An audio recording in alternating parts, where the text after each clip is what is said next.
Hello and welcome. You are watching News 9 Live. I'm Krishnakumar. We're continuing with our coverage and analysis of Budget 2024. Nirmala Sitharaman did present a record 7th budget. But of all the announcements, the one that has created some intense debate is the removal of indexation benefits. Remember, the Finance Minister announced the scrapping of indexation benefits on long-term capital gains on all assets, especially property. However, the government has attempted to offset this by lowering the long-term capital gains tax to 12.5% on the sale of property and other financial and non-financial assets from the earlier 20%. How will this move impact the real estate market and all long-term capital gains tax that one would have to pay? What will be the impact on house owners and home buyers?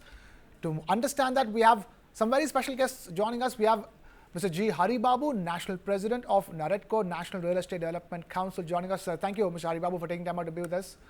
We have Mr. S. Vasudevan, Executive Partner, Lakshmikumaran Sridharan. Thank you so much, Mr. Vasudevan, for taking time out to be with us. We also have Mohit Gang, co-founder and CEO, Moneyfront, joining us. Thank you, Mohit, as always, for taking time out to be with us. I'm going to begin by asking Mr. Vasudevan a very simple, straightforward question. Tell us, from the looks of it all, some say that this particular removal of indexation benefits hurts, only ancestral property, people who have had property passed down to them through family and not the others. Now today, we have Finance Minister Nirmala Sitharaman, who's come out and defended it, saying the fact that this benefits an overwhelming majority of homeowners in this country. Where exactly does the truth lie? I think maybe I will start by saying that no question relating to tax is straightforward. So that's how we approach it. Now, I think you mentioned about ancestral properties. Let me first probably also try to address that. Yes, it is correct that the indexation benefit has been completely removed, especially when it relates to immovable properties. I think there is no doubt about that part. Now, when we say ancestral property, typically one would assume that these properties have been held by the family for a long period. So what happens over there is a cutoff date of 2001. So any property which has been held even prior to 2001. So there is a provision in law which allows you to substitute the cost of acquisition with the market value as on 2001. So eventually what happens is you sort of scale up your cost to the levels of market value as on 2001. It in a way acts like an indexation benefit, or probably even more than that, so to say. So all value appreciation up to 2001 will be treated as if it is your cost, and any appreciation over and above that will only get taxed. So to that extent, I would say that benefit, it's not a new benefit, it's an existing benefit that continues. But from the 2001 value, there won't be any further indexation. So that is the position as far as, if I have to say, about old ancestral properties. But if I talk about any other person, any other entity which has purchased any immovable property, in general, the benefit of indexation has been taken out. That's the reality. Now, whether it is going to benefit or not is purely an arithmetic calculation, as you can make out that there is a rate reduction from 20% to 12.5%. There is a 7.5% benefit which is coming from there. But when it comes to the reduction in the form of cost, there, once you take the indexation benefit out, that means you have to take the original cost, whichever year you purchase the property. People who have purchased property in 2005, 2010, 2015, you have to just take the bare cost without any further indexation. And therefore, on a case-to-case basis, some people may stand to benefit, some people may stand to lose. Okay. Stay with us. Let me take this across to Mohit as well. Mohit, talk to us that the debate around removal of indexation has been largely centered around property. Do you see any impact as far as non-property assets are concerned? Some say it is not beneficial for long-term investors, but for small investors there is some benefit with this latest move by Budget 2024. Look, I think property market will have repercussions on all other asset classes. My sense is if the indexation benefit has been removed, the flipping of money or the circulation of money on in the real estate side could increase. The velocity of money and the magnitude of transactions could increase because now people might not wait for indexation to pan out or for 3, 4, 10 years, basically for them to actually make some substantial amount All right. of money by way of cost of acquisition being indexed. People might just look at quick opportunities because the rate is also less, right? Previously, you were paying 20% with indexation, now you're only paying 12.5% as long-term capital gains. So it is very easy to flip between properties within a 2-year kind of a cycle. And my sense is after a point in time, money might start chasing asset classes with better returns.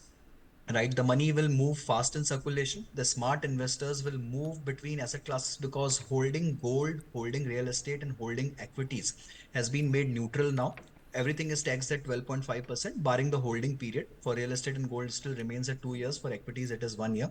But the rate being neutral makes a huge amount of impact that the money can circulate fast. People can move quicker between asset classes, and the diversification will now happen more so on the merit of the asset rather than basis the tax arbitrage. So my sense is it will mean good amount of rotation between different asset classes now. Which way the money will flow will solely depend on what asset class is looking promising to investors at that point in time. Okay, let me come back to you on the same thing. But this time around, talk to us in terms of what specific impact it has on financial products and financial investments. Okay, so you mean to say what is the impact of the removal of indexation on, impact of indexation getting removed on financial products? Is that a question? Yes. Okay. Okay.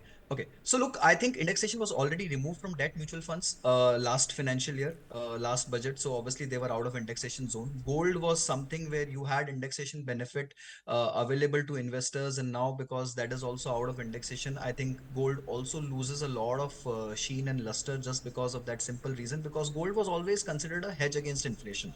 Now, if your hedge is gone, if that implicit guarantee is gone, right? In effect, what was in indexation? Indexation was a guarantee by the government that yes, we will preserve your nominal value. We'll preserve will at least make sure that you are getting some return. And if you're not making real returns, we will at least keep you flat, and we will not let you lose your money, right? So that guarantee is gone now. So I think the implications can be large. I personally see a lot of money moving to equities because of this, because of the simple reason that properties will become a little less attractive to hold as a long-term investment now, and even gold will become a little less attractive because the whole proposition in gold was more to hedge against inflation. If that hedge only goes off, then I think the money will find smarter ways across equities and other asset classes. And as I said, debt was already moved out of indexation last year. So again, since last year, if you see, debt has already become a lot less attractive, right? So I think all in all, it benefits equities as an asset class. Okay, it benefits equities as an asset class. Would you concur with that, Mr. Vasudevan? It is technically benefits the equities as an asset class, but not so much for property. That's right. I think if I have to make a comparison as to what it was prior to this budget and now, definitely equity, long-term listed, if I can say, equity shares were not enjoying the indexation benefit. So therefore, now all long-term capital assets are put in the same category. Maybe the unlisted shares, the benefit of indexation was a little, even though they were taxed at a higher rate of 20% as compared to listed shares being at 10%, but they were eligible for the indexation benefit. And maybe I would say that unlisted shares are one category where people may largely benefit from this move, because especially if we talk about all the investors in startups, the founders or the initial investors who come in at a very, very, I would say, nominal valuation. Maybe many people might have invested at the face value, and they see exponential growth within a short span of time.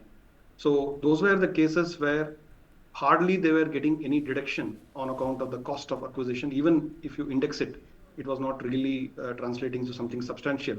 So virtually they were getting taxed at 20% on their total sale proceeds of their unlisted shares. Whereas going forward, that is one category where they will get a substantial reduction in the tax of 7.5% without much impact on their cost. So that is one category I can very clearly see benefiting from this provision, if I talk about the other than the property, immutable property category. Okay. Now let me take this across to Mr. G Hari Babu, National President of NAREDCO. Mr. Hari Babu, thank you so much for taking the time to be with us. The question I'm asking you straightforward, point blank, is this removal of indexation, how much does it affect the property market in India, in your opinion? I am in the real estate business for the last 45 years. I know about this indexation and all the thing. And I am giving you actual facts of the present market of Hyderabad.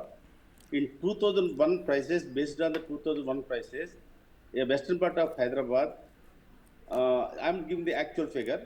The market rate was about that time 200 rupees per square yard. Today, it is 12,500 rupees per square yard. I am talking about only circle rates of the government only. From 200 rupees to, if you go by indexation, it becomes 3.48 and that becomes 696 rupees. And 696 rupees minus the 200 rupees, that 400 they change, whatever you are paying the tax is much higher. For example, today at 12,500 rupees the market price, and 696 rupees you remove the indexation cost, then 11,804 is the cost of the taxable income, and that I have to pay 2,824 today. Same 200 rupees to 12,500 rupees, government market rate circles rates. Now that new regime, on 12,300 rupees minus 100 rupees of the present, 200 minus 200 rupees, 12,300 rupees tax is coming 1,839. Savings is 984 rupees. That means 34.84% of the tax I am saving today based on the market, real market circle price of Telangana state. I am giving only one example. Then the second example is an urban agriculture land rates. Urban agriculture land rates in 2001, the circle rate was 30,000 rupees in the Telangana, and today same land costing 29 lakhs 40,000 rupees of circle rate today. That means the profit of the taxation coming 2,43,231 rupees, that is 35.86% saving in the taxation with the new regime. So for me, what I'm telling is now this whatever the indexation is there, the indexation is 3.48 times of 2001 to today. That means if somebody is earning 5.5% only on the capital appreciation, then the old regime is okay. But if somebody is earning more than 10% profit on average, then new regime he is going to save 119 rupees per every 100 rupees invested. And if it is income is more than 15%, the savings is 356 rupees. That is again almost like 30%. So it is all the equation is what is the market price today and what is the market price in 2001. So today, according to me, as per the available information of Andhra Pradesh, Telangana, market rates I have taken, and based on the market price, I am going to save about 35% of the tax based on my circle rates. And if I am earning more than 15%, I am always prefer to go with the new regime of the 12.5% taxation. Okay, simple question. You know, the CBDT chief, Central Board for Direct Taxes chief, has said that this move of removing indexation benefit will benefit large number of the people and not exactly be detrimental to them. Would you agree with him? 100%, I agree. It is a large number, people are getting benefited. Okay, few people are getting benefited. Mr. Vasudevan, so that is somebody from the real estate industry who is saying the fact that like at the end of the day, this is going to benefit. And I'm basing this upon the response given by the CBDT as well, and also Finance Minister Nirmala Sitharaman as well. How do you view that? I think I don't have any basis to disagree with Mr. Hari Babu, especially the kind of number crunching that he has done. And I had one comment regarding because I have been also looking at all the reactions coming, all the media reports, and where people are questioning the withdrawal of this indexation benefit. So I just wanted to give two perspectives there. So the argument which is being advanced is that when capital gain was introduced and then the indexation benefit was introduced, the logic was that whatever is the inflation, to that extent, I'm not really earning an income. So you must adjust my cost, bring it to the current levels, and then see whether I'm actually making a real profit out of it or not. That's the logic. Therefore, to the extent I'm getting I'm getting a return which is to the extent of inflation, I should not be taxed. Now, definitely on a standalone basis, it does look attractive and justified. But the flip side of it, when I think about it, is that let us take two situations where one person is, say, investing in a property and he sees certain level of appreciation, and then he has to pay tax on the appreciation subject to the cost of acquisition being indexed. Whereas on the other side, let us say the same amount is being invested, say in a fixed income sort of a security, say a fixed deposit. Now, typically in a fixed deposit, the kind of return that you get in the form of interest, say in today's, it could be say 7%, 8% maximum. Now, there, the interest which you receive from FD is subject to tax entirely. There is no indexation benefit, no adjustment for the inflation, nothing is allowed. Which means interest, a large portion of it is basically it takes into account the inflation. So the entire return is taxed irrespective of the inflation which is prevailing. That's what happens in case of interest. Now, when you look at somebody getting a return from a property, I would say that the overall return also somewhere factors in this return, which is a risk-free return, which we say. So the argument that a risk-free return, which is basically to hedge for the inflation, should be kept out of the tax net, doesn't seem to be the case. We have, as I said, interest is entirely taxed. So taking that logic, I would say that if a policy decision has been taken by the government to bring in this kind of a parity, I don't see anything majorly wrong in it as a policy.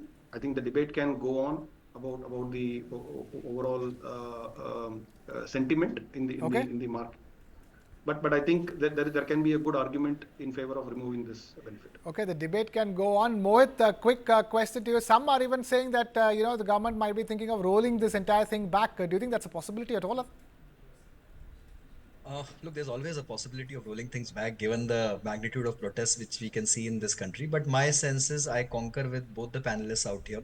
I think it's a measure in good stead. It's a measure which was long needed. The parity across asset classes, simplifying the entire structure. And perhaps I honestly feel that why should government bear the burden of making sure that investors are earning above inflation returns, or investors are at least preserving the real value of their money. Government is not in the business of doing that. If at all you are taking an investing call, whether financial asset or physical asset, the investor has to make sure that the returns are commensurate with what will give them real value, or the real rate of return actually, right? So yeah, I think it's a good measure.